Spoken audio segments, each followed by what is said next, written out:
Assalamualaikum warahmatullahi wabarakatuh. Alhamdulillahi wahda, wassalatu wassalamu ala rasulillah. Sahabat Ferry Channel, rahimakumullah. Video kali ini kita bicara tentang alam jin.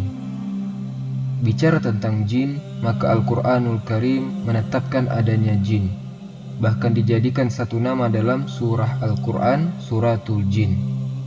Dan kita tahu bahwa jin adalah makhluk kedua yang diciptakan Allah Subhanahu wa Ta'ala setelah para malaikat. Setelah jin, baru Allah ciptakan manusia. Sering kita dengar di masyarakat, terkadang ada orang yang bercerita bahwa saya mendengar suara-suara aneh. Yang lain mengatakan seperti ada yang memanggil-manggil. Yang lain juga pernah bercerita, ada juga yang mengatakan ketika saya tidur, badan saya seperti ditindih hingga tidak bisa bergerak. Yang lain mengatakan saya lewat di sebuah tempat yang sepi, yang sunyi, entah mengapa saya merinding. Jadi macam-macam cerita di masyarakat tentang masalah jin dan syaitan. Lalu apa hakikat jin ini? Dan apa halakoh kaitan antara jin dan kita umat manusia ini? Ikhwatal iman rahimani wa rahimakumullah. Dunia jin itu sebenarnya kurang lebih dengan dunia kita. Di antara jin itu ada yang ahli sholat, ahli puasa, ada yang umroh, ada yang haji, ada yang ahli sedekah, ada yang ahli zikir, bahkan ada yang mujahidin fi sabilillah. Tetapi di antara jin pun di antara mereka ada yang fasik, ada yang suka minum khamar, ada yang suka berzina, ada yang suka berdusta, ada yang suka menyakiti dan menzolimi. Karena jin itu terbagi menjadi dua. Wa anna minas solihuna wa inna duna dzalik kunna tara'iqa qidada. Di antara kami para jin itu ada yang soleh, ada yang baik, tapi juga ada jin-jin yang mereka jahat. Baik, mungkin secara umum kita sudah mengetahui tentang asal muasal jin. Saya hendak menceritakan beberapa kisah saja tentang halakoh hubung kait antara manusia dan jin saja. Ikhwatal iman rahimani wa rahimakumullah. Suatu ketika Nabi SAW pernah sholat. Tiba-tiba kemudian datang jin mengganggu Nabi SAW yang sedang sholat. Maka Rasul marah, kemudian Rasul menangkap jin itu, kemudian mencekiknya. Saking kerasnya Rasul mencekik jin itu sampai keluar air liurnya. Air liur jin itu keluar. Dan Nabi SAW merasakan dingin air liur itu. Kata Nabi SAW, kalau aku tidak teringat dengan doanya Nabi Sulaiman, Rabbighfirli wa habli mulkan la yanbaghi li ahadin min ba'di.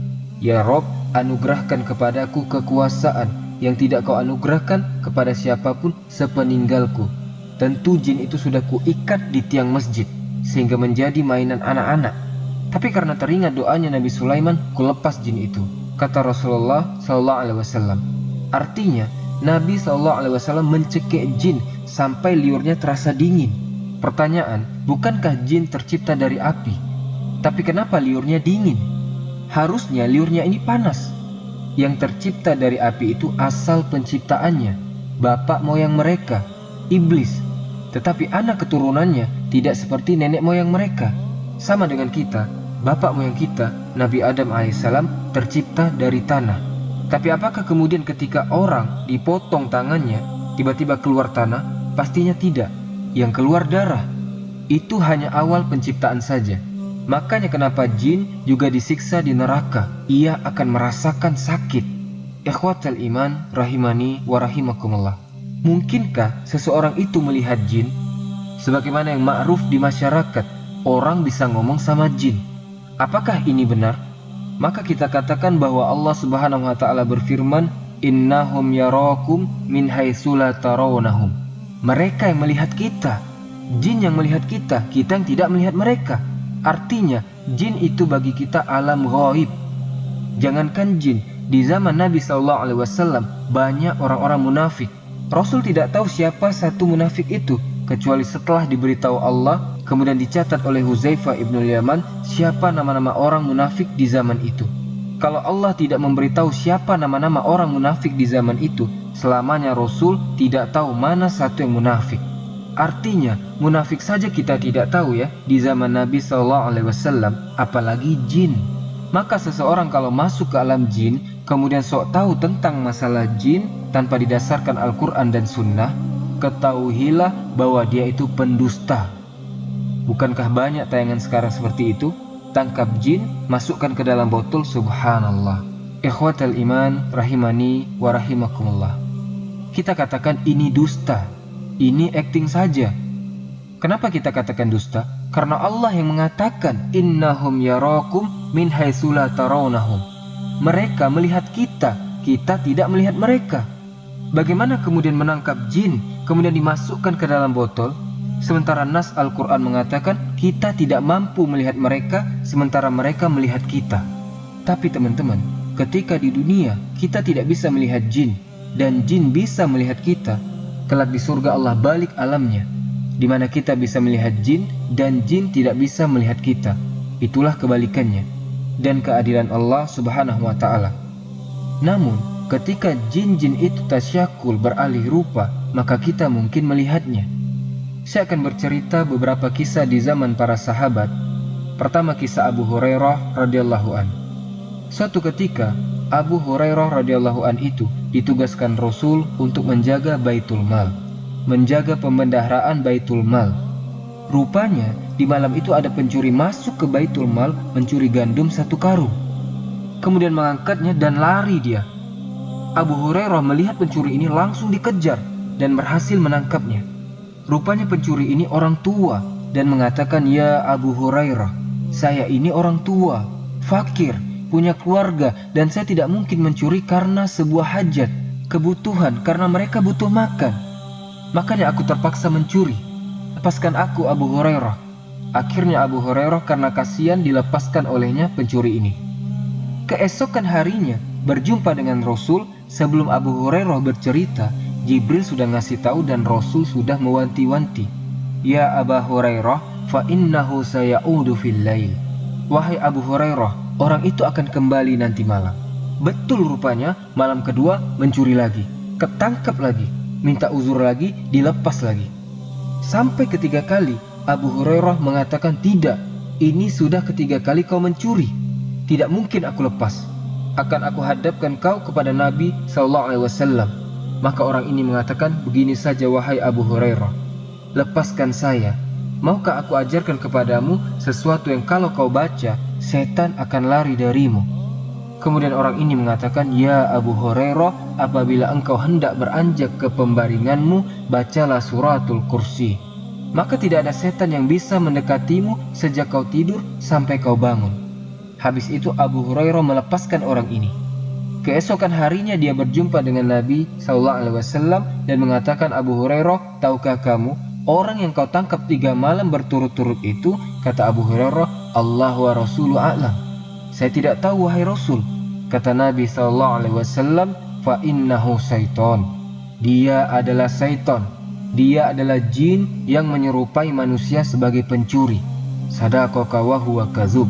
Untuk masalah ini, maksudnya ayat kursi yang kau baca, dari semenjak kau tidur sampai kau bangun dan kau tidak akan diganggu setan, ini benar. Khusus masalah ini saja. Tetapi masalah yang lain, dia pendusta. Kebanyakan setan itu pendusta. Dari sini menunjukkan bahwa Abu Hurairah menangkap pencuri dan rupanya pencuri ini jin yang tasyakul, yang sedang berubah bentuk.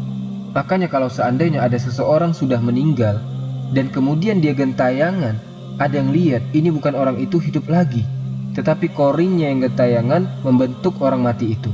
Jadi bisa saja itu jin yang menakut-nakuti manusia. Kemudian kisah yang kedua, kisah Ubay bin Ka'ab. Jadi suatu ketika Ubay bin Ka'ab dengan para sahabat Nabi bepergian dari Mekah menuju Madinah. Mereka melewati padang pasir. Kemudian sampai ke padang pasir, mereka lupa jalan.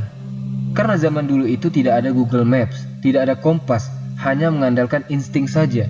Dan teman-teman, kita tahu padang pasir itu persis kayak lautan, tidak bertepi. Jadi Ubay bin Ka'ab bingung, ini harus kemana? Sementara perbekalan mereka sudah menipis. Dan sampai betul-betul akhirnya minuman itu habis. Akhirnya mereka berusaha mencari air. Jadi ke arah selatan tidak nemu air, ke arah barat tidak nemu air. Pokoknya semua arah dia berusaha jelajahi tetapi tidak ada air juga. Sampai akhirnya datang laki-laki yang sangat besar, kayak raksasa badannya, kemudian menemui Ubay bin Ka'ab radhiyallahu anhu. Kemudian Ubay pun ketakutan dan mengatakan, "Man anta? Siapa kamu?"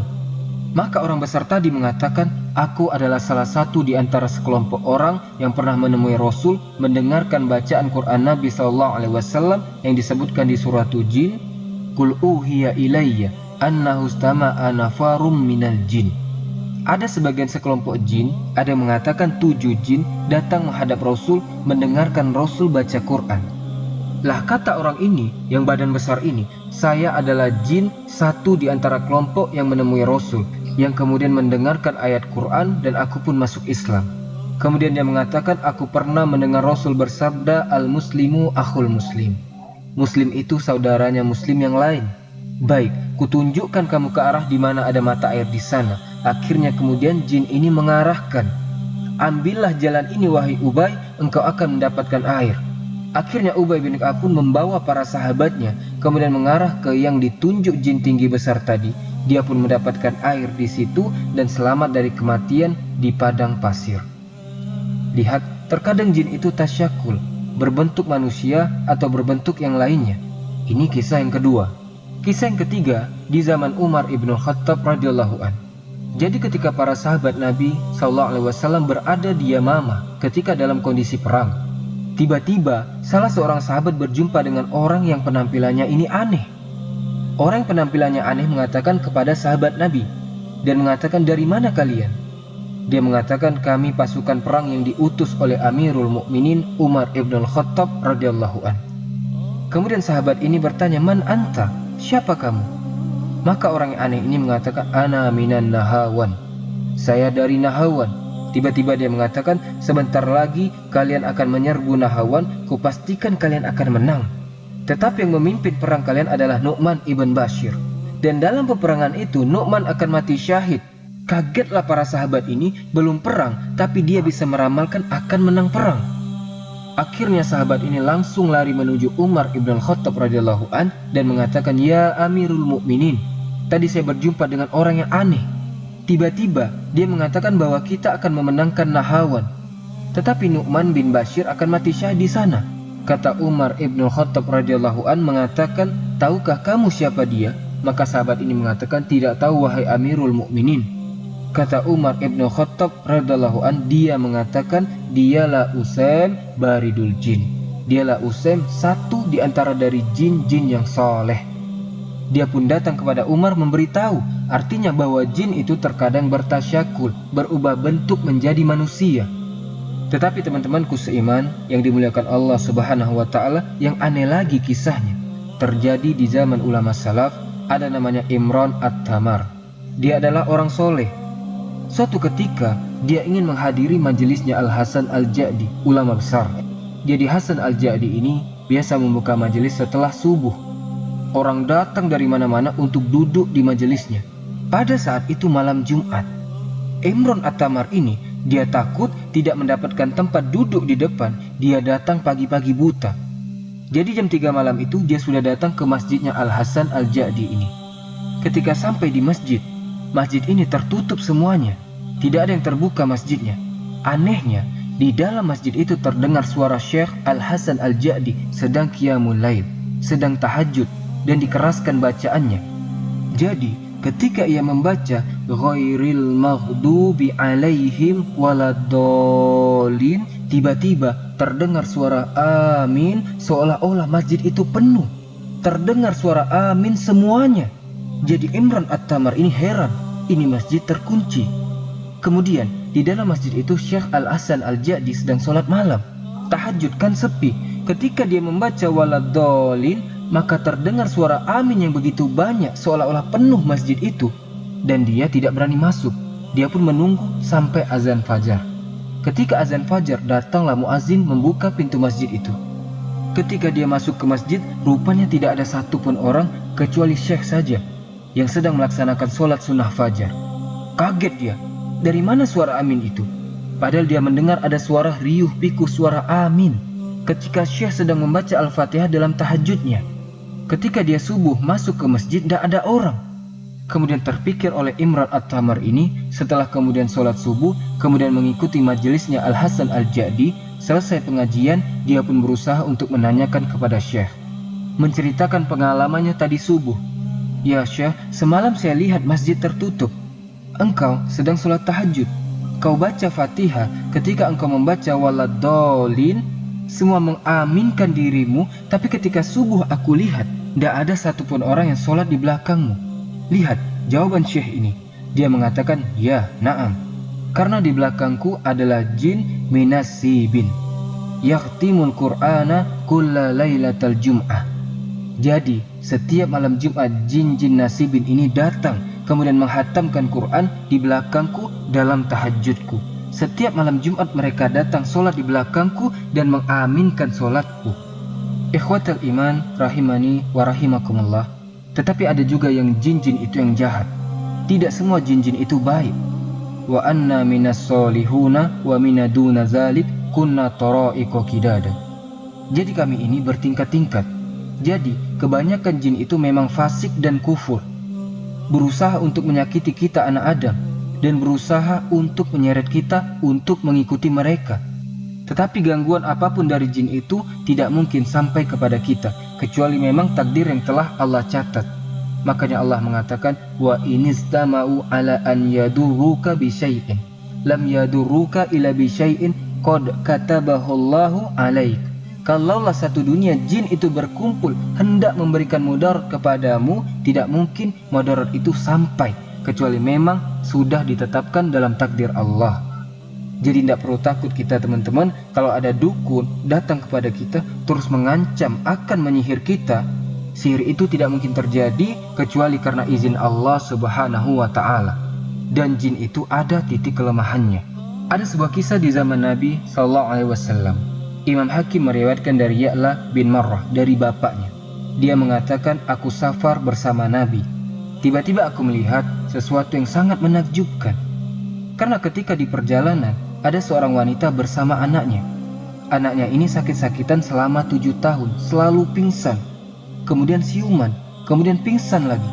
Pokoknya selama 7 tahun itu 2 hari sekali pingsan. Dan anak ini sakit parah, tidak bisa ngomong. Sehingga kemudian ketika berjumpa dengan Nabi SAW, Rasul bertanya dan mengatakan, kenapa dengan anakmu itu? Maka ibu ini mengatakan, boleh jadi dia terkena syaitan wahai Rasul. Tolonglah obati anakku. Maka Nabi SAW mendekati anak itu, kemudian membuka mulutnya. Kemudian Nabi SAW hanya mengatakan, ukhruj ya aduwallah, keluarlah wahai musuh Allah. Cuma ngomong itu saja, ukhruj ya aduwallah, keluar wahai musuh Allah. Habis itu anak itu kemudian tertidur. Setelah bangun tidur, tiba-tiba anak ini sembuh penyakitnya. Tidak tersisa sama sekali penyakitnya selama 7 tahun itu. Nabi hanya mengatakan, ukhruj ya aduwallah. Makanya kenapa kalau di dalam dunia ruqyah teman-teman, Nabi SAW itu tidak pernah memperbanyak dialog dengan orang yang diruqyah. Rasul hanya mengatakan, ukhruj ya aduwallah, keluarlah wahai musuh Allah. Nabi tidak memperbanyak dialog karena jin itu pendusta. Kalau teman-teman seumpamanya meruqyah, cukup bacakan Quran. Kalau dia menjerit-jerit, cukup katakan, ukhruj ya aduwallah, keluar wahai musuh Allah. Kalau tidak, ajak mereka beriman saja. Tidak perlu tanya yang aneh-aneh, karena jin itu pendusta. Dan ikhwatal iman, tidak ada jin itu yang bentuknya indah. Jin itu bentuknya jelek, buruk. Makanya ketika ada seorang syekh meruqyah, rupanya masuk jin yang paling cantik di kabilahnya, masuk ke dalam tubuh orang yang diruqyah itu. Kemudian oleh syekh berusaha mengeluarkan jin yang paling cantik itu dari tubuh orang tadi, terus diruqyah. Sampai syekh bertanya tentang masalah sifatnya ketika itu, bentuk kamu ini seperti apa? Karena dia mengaku wanita paling cantik, jin yang paling cantik di kaumnya, maka dia mengatakan, sesungguhnya aku memiliki 9 kaki. Bayangkan, paling cantik di kabilahnya, kakinya 9, ngeri. Artinya bahwa jin itu tidak ada yang bagus. Sudah bentuknya jelek, mereka juga pendusta. Kemudian juga ada cerita dari Syekh Rashid Ridho. Suatu ketika ada seorang nelayan. Nelayan ini melempar jala di lautan.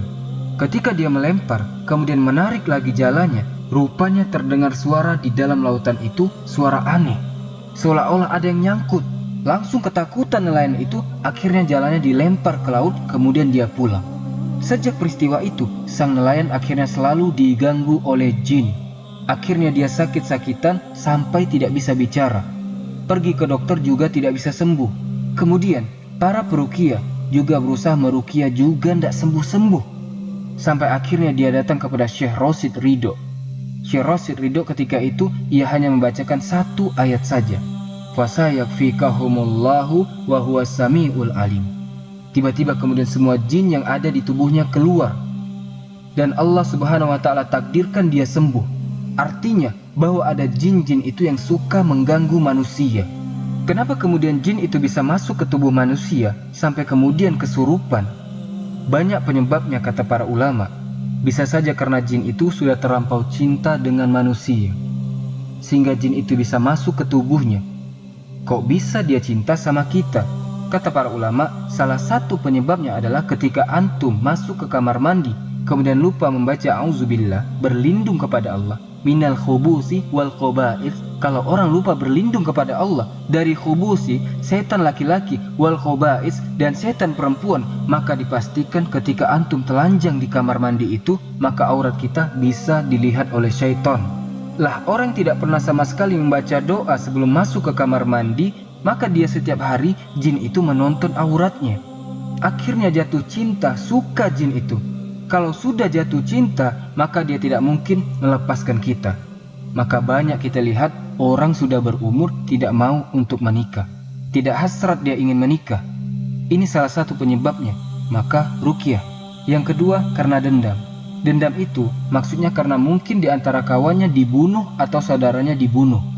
Makanya kenapa Nabi SAW mengajarkan kepada kita, kalau antum kencing di alam terbuka, di hutan, jangan diarahkan ke lubang.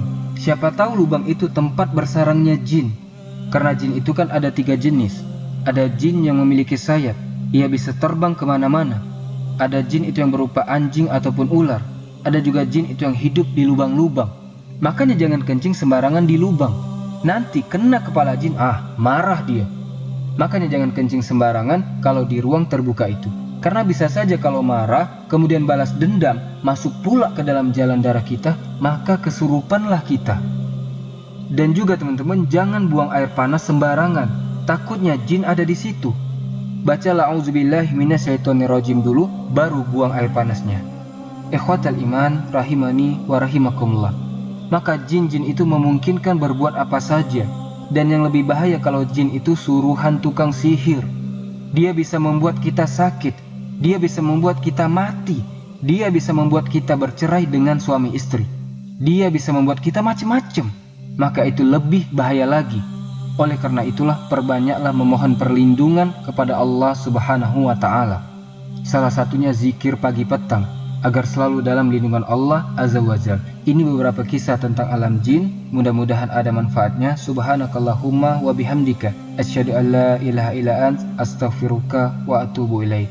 Wallahu ta'ala alam. Assalamualaikum warahmatullahi wabarakatuh.